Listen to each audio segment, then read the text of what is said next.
All right, folks, I want to welcome our guest to the show. It's Mike from Connecticut. Welcome to the show, man. Hey, thank you for having me. I appreciate it. Absolutely. So I know you got some experiences you want to share with us. So why don't you just take us back to where you were, what you were doing, and what happened to you? All right. It was a buddy of mine. It's going back to 2017. And we had 2017 was the latest summer, July kind of area. We were hunting out, we at our hunting spot, and we wanted to do some scouting. So we're going to do a camping trip overnight, hang out, and no big deal. We don't usually camp with tents, usually just, get a fire going, crash, and then go scout wherever we're going to hunt for the upcoming season and look at some stuff. So we get out and we meet the owner of the property. We work with a friend of ours, and he says, "Oh, just so you know, there was a moose in the area, and there's also a bear we got on camera." Okay, no big deal. He said the moose seemed to be more territorial than the bear, but okay. So we hike up about halfway to the top of the mountain area and make our campsite. I have restless leg that's like off the chart, so I really don't sleep very well. And we set a fire. My buddy Seth takes a nap. He goes to sleep, and I'm not sleeping. Really, my legs are uncomfortable, so I'm just kind of sitting there and get up, walk around, sit back down, and start hearing this movement in the bushes outside of us. And we had a fire going, so outside of it, we couldn't see anything. Couple of grunting, and I'm like, I wonder if that's the moose. It doesn't sound like the bear or whatever. Okay. I sit back down, and a tree limb comes flying through the campsite. A good size one, like baseball bat width, and wake up. I'm like, what was that? And that wakes my friend Seth up. He gets up, and then a second branch from another direction comes flying in. And at first, I didn't think much of it. Someone had mentioned the moose, and we hear this grunting, this really, really firm grunting. And I've heard infrasound before. I've been somebody just like like a large cat. I heard it from a tiger, and it almost knocked me off my feet. And it was along that line, like this big grunt and a big huff. I'm like, what the heck? And we didn't put a lot to it. I mean, I've been interested in the cryptids my whole life, but to a very soft degree, kind of an entertainment value. So I didn't think of it at the time. So then there's stomping and tree pushing. You can hear them rattling the bushes beside of us. And then we focus on that area. We start yelling back, hoping if it's a bear or a moose, we can scare it away. So we do it to one direction, and then it starts behind us. I'm like, whoa. So, okay, is there more than one, or is it moving that fast? And that was really the question, because you could hear it move around us. It wasn't just making noise on one of us and trying to scare us. It was two, and then you could hear the trail of the brushes moving and that kind of thing. So actually, Seth takes out his gun, and we throw back, start stomping and pushing some of the bushes back at it, and it went away for an hour or two. And we thought, well, that was kind of weird. So he lays back down, and you can't really sleep now. And then it happens again. Tree branch comes in, gets thrown, wakes up enough to wake us up, and that starts going around us again. Yell back, and it leaves. And I didn't think a whole lot much of that. And then I'm doing a couple of researches and checking out stuff, and I'm looking at peaks. And I'm in Connecticut. It's Litchfield County. It's on the corner of New York, Massachusetts border, and it's a huge parcel that's outside of this. But I'm not. The last thing I would expect is a sighting like that in Connecticut. Come to find out, there was that same season, about a month earlier, there was two other sightings in Connecticut and Litchfield County.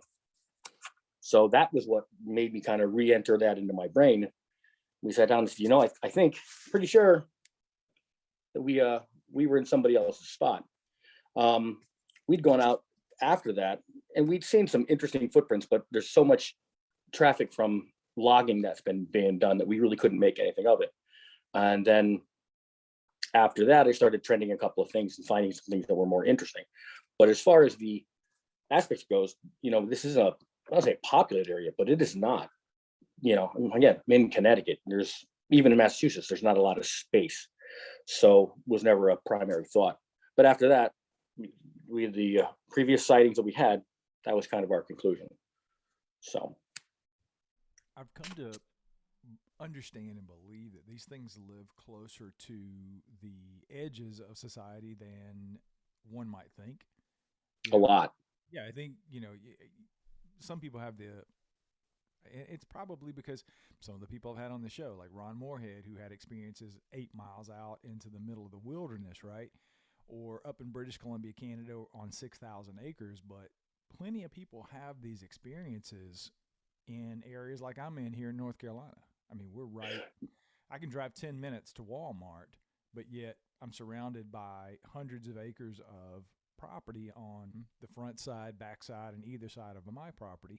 And we've heard some vocalizations and things we can't explain. So those fringes and the edges of society, I think, are where a lot of times these things are hanging out. Is that what you're kind of understanding now in your research? Yeah, and to the point of that, what one of the things that brought me to this trend is that we were, there's been a lot of people who are looking at the actions that we see of any of, whether it's regular animals, mammals, or whether it's your behaviors that we question.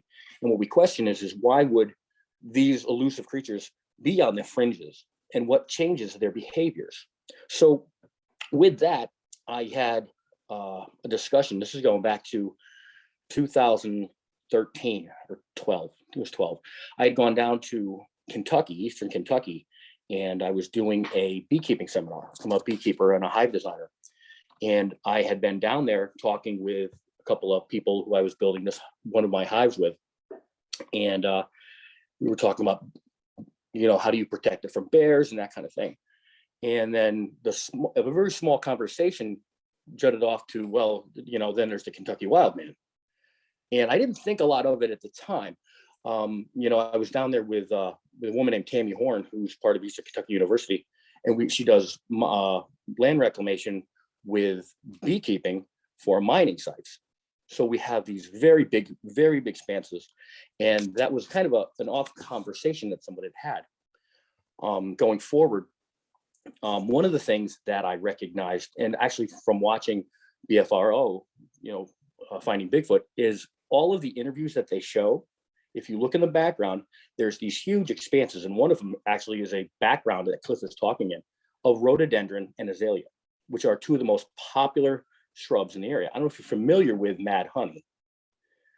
Okay, so azalea and rhododendron honey create this euphoric feeling. It's a drug, and it's cultivated.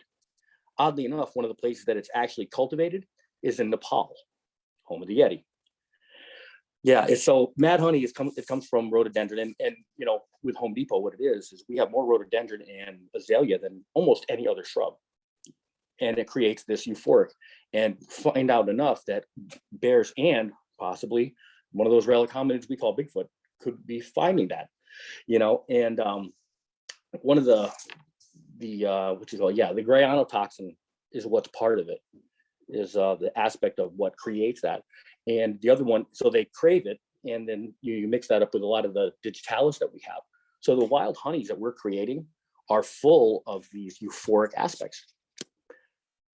So we start to look at the trends of what they're doing, and does that bar the judgment of some of these bigger creatures to go in these areas where you would find that granotoxin honey based in and like I said, if you track back a lot of the sightings, when you look at just the ones that are on TV, the large amount of rhododendron and azalea are massive. And then so there's one that Cliff is giving a full interview, and the entire background is all rhododendron.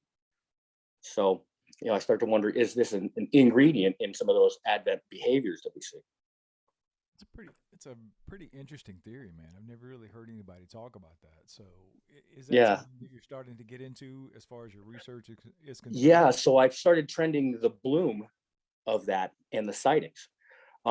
Actually, so I was on, what was I listening to? I think it was I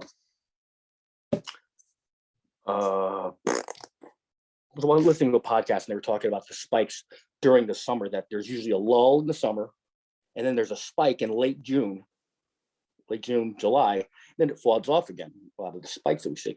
Well, that spike actually correlates with when the bloom would start and to where that honey would be cured. There's actually a correlation in there.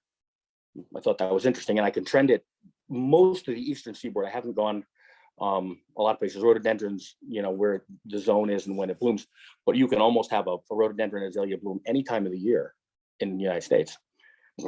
Pardon me. But we do see that trend right along that same bloom time and honey curing bloom.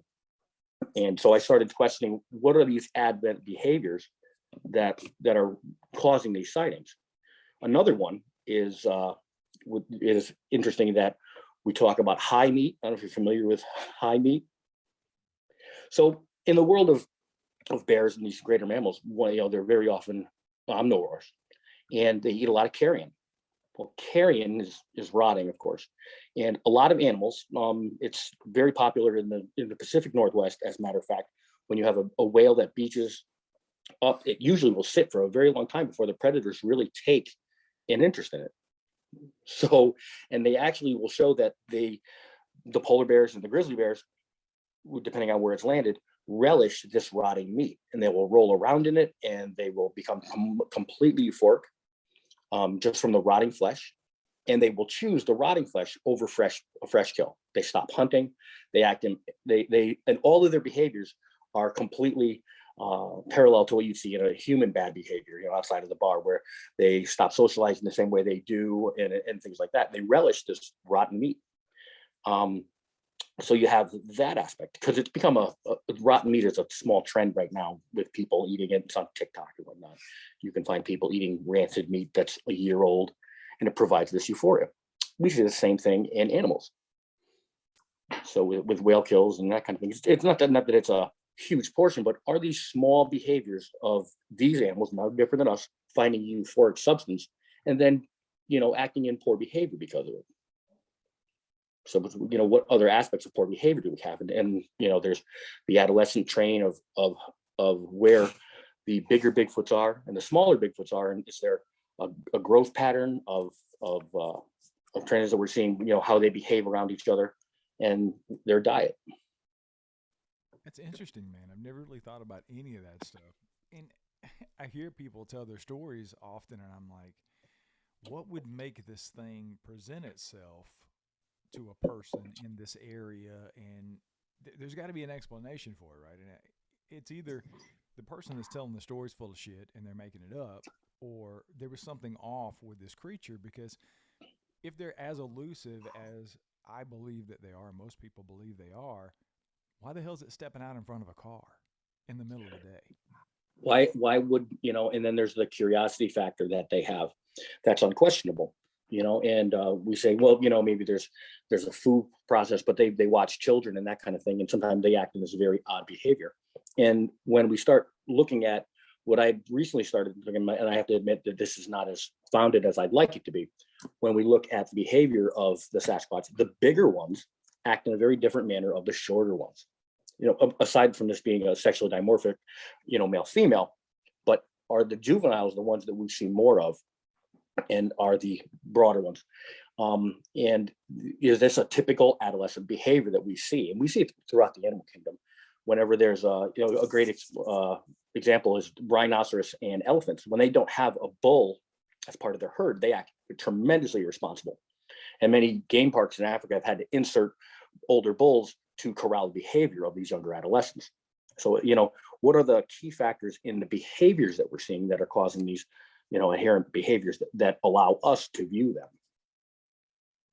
Fascinating stuff, man. Are you doing all this by yourself, or do you have other people that are interested in No, this? right now it's by myself. I'm kind of a nerd when it comes to a lot of the relic hominids and stuff. I've been trying to do a lot of that kind of concept. And I don't find, to one of this is I'm really fighting the Gigantolopithecus concept. I have a lot of issues that I don't find are matching. I think that while that is a relic hominid, other trends that we're doing, I don't know that is part of the lineage we're here. There's so much we're missing. So between behaviors and, the family tree of how we match from other hominids, where this is falling is trying to find out a couple of the little pieces. I don't know that, like I said, I don't know that the Gigantolopithecus is, upright where it's bent over more the gorilla style. And I start to wonder, we don't have enough pieces of that. We have a couple of teeth, part of a jawbone. There's a rumor that somebody has part of a distal humerus, and I don't know if that humerus includes either a fossa or a condyle to let us know. But until we have a more complete skull, and we can put together a foramen magnum and maybe a pelvis, whether this was an upright. But even aside from that, when they're doing tracking it back and they don't have DNA, we're doing protein analysis. We find that it's more related to the orangutan, than it is to the chimpanzees or to the gorillas, or even more of a hominids. So now we focus on where this fell in the line of 5 or 6 million years or 8 million years, or where these last pieces were.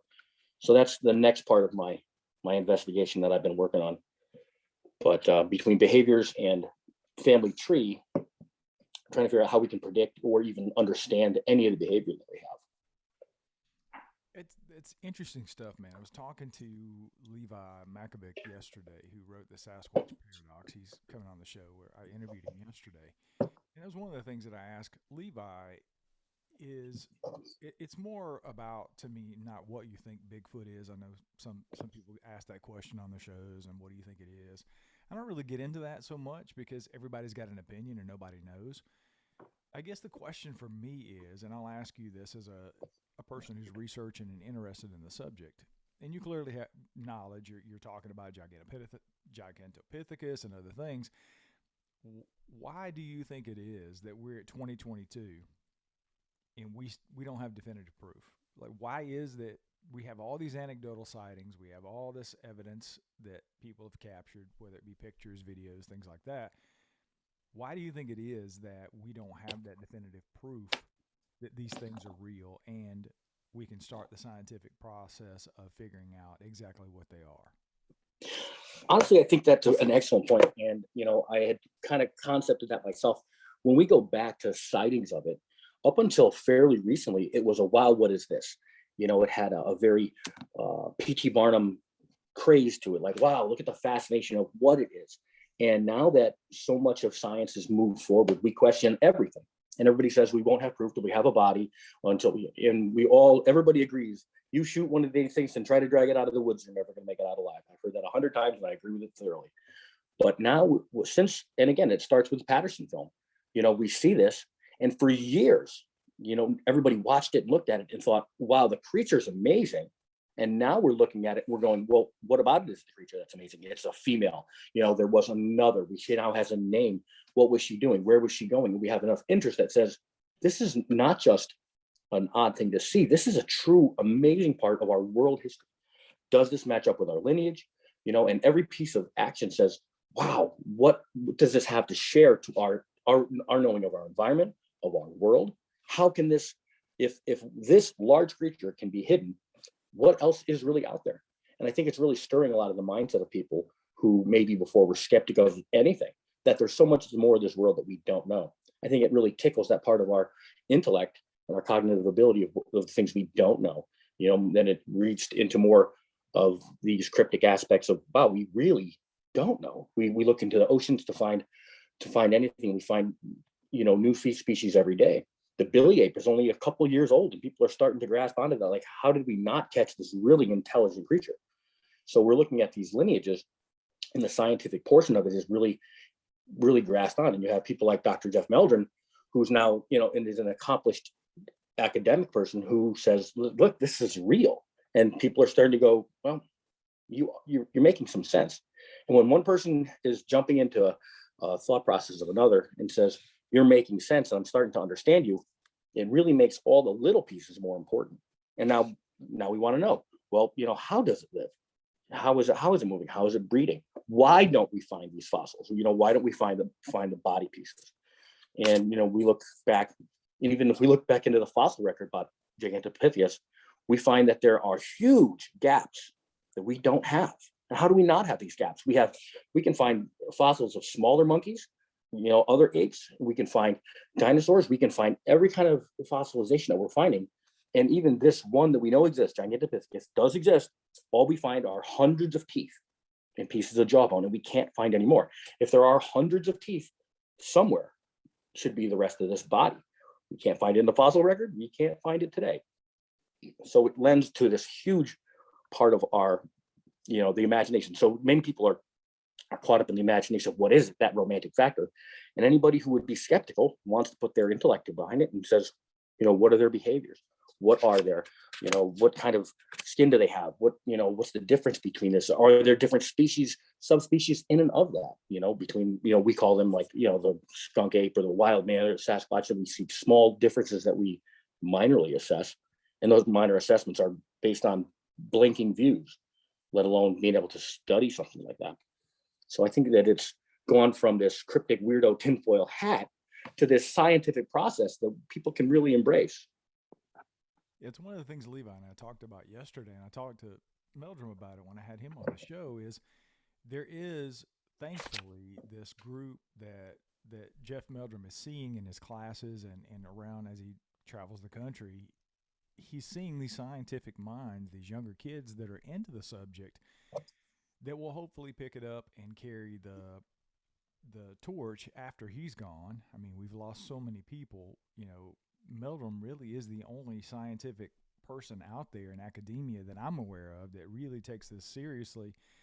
And although he doesn't have time to do it full time, devotes a ton of time to the research and the subject in and of itself. So I'm hoping that, once he phases into his golden years, and I hope that these younger kids are coming behind him and picking up the torch and carrying it, because without science, we're never going to get anywhere. People are going to. Well, science is starting to follow us. They really are. Even places like University of Copenhagen are really, they're looking at some of the gaps that I mentioned before. We have in things like that, they have 5 to 6 million year gaps of places where there aren't hominids, but we can't find any of the lineages that should be branching off.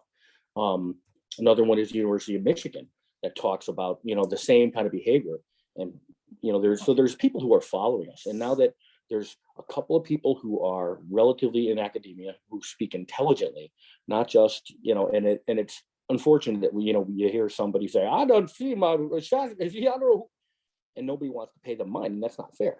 These are just because someone doesn't come across from academia doesn't mean they're lying to you, and it doesn't mean they're crazy. And I think a lot of this is starting to be understood, that there's a lot of good evidence that we have that says that this is a complete being, and there's so much more we don't know. And that works into whether it's paranormal, whether it's anything, that they're dimensional, whatever your interest is. There's so much more to this world that we have no idea about than there are things that we know. And I think that's gaining an interest because we're sharing information so fast now with all the information that's flying by, and there's still these huge gaps that we don't understand. Yeah, I agree, man. I really appreciate you coming on and sharing your theories and your experiences, man. I've had a good time talking to you. Sorry that it's short. Like I said, I'm just kind of in the infancy of my trending and birth of this, but I have a long ways to go. And like I said, I'm just waiting for my first sighting. That's my big one, just like everybody else. Well, when you do, you'll have to come back on and share it with us, man. I most certainly would. Awesome. That was great, man. Quick and painless, right? Absolutely. Yeah, that was cool. I think I like those little short anecdotal stories. I think people appreciate those. Sometimes I put out shows. I think the one I put out Friday was like an hour and 50 minutes long, and people are like, yeah, 3 days to listen to it. So I like having some of the shorter, intelligent conversations. Even as a listener, I'm the same way. It's okay. I hear you. I'm not. It's not a book. I want to hear the pieces of it. So. I think that was great, man. Well, stay in touch for sure. I'll definitely. I'll either send you an email or I'll have Danny send you an email when we're getting ready to put yours together and air it, so you can know when it's coming out and hear it when it's all put together. All right. Well, I was telling Dan, I didn't know that you guys did, but I have probably more paranormal experience than I have cryptic, and that's not by choice. Yeah, I didn't know you had a paranormal segue to this. Yeah, I have. I'm my house that I'm living in and my father's house are both very active. Something we live with a long portion. So well, let's get you set back up to come on and do another paranormal interview when you got time. Whenever you like. Yeah, I'll have him send you an email and get you back on my calendar. Okay. Yeah, that show's taken off, man. I started it because I was getting so much of that on the Bigfoot side, and the Bigfoot folks can be peers. So I was like, well, shit, I'll just start another show. And I don't know where I don't know what I think of about the whole paranormal to Bigfoot connection. I'm not arguing it, but I personally don't have any connection myself. but I'm not going to dissuade anybody else's who has any. Yeah, and I say it on the show often. If you listen to the show, you know I say it all the time. It's just I used to sort of just compartmentalize that and just say, you know, they're having these things over here, and then this is happening, and it's completely unrelated. But the more I hear those stories, it's almost like it's got to be related on some level. I just can't Yeah, figure I out can't what it is. You know, I it's can't just argue it or right there. advocate for it. Yeah. Yeah, I can argue. I don't have any dots to connect personally, and I said I have interests on both. None of the dots I can't connect any of them. Not saying there aren't. Like I said, there's a whole world we don't know. Absolutely. I got nothing on it. Well, awesome, man. I look forward to talking to you again. I'll definitely have Danny get you rescheduled, and we'll have you on the Paranormal Odyssey. Awesome, man. Great. It was great talking to you. Thank you for listening. Yeah, man. So, Anytime. all right. Have a good one. Take it easy, man.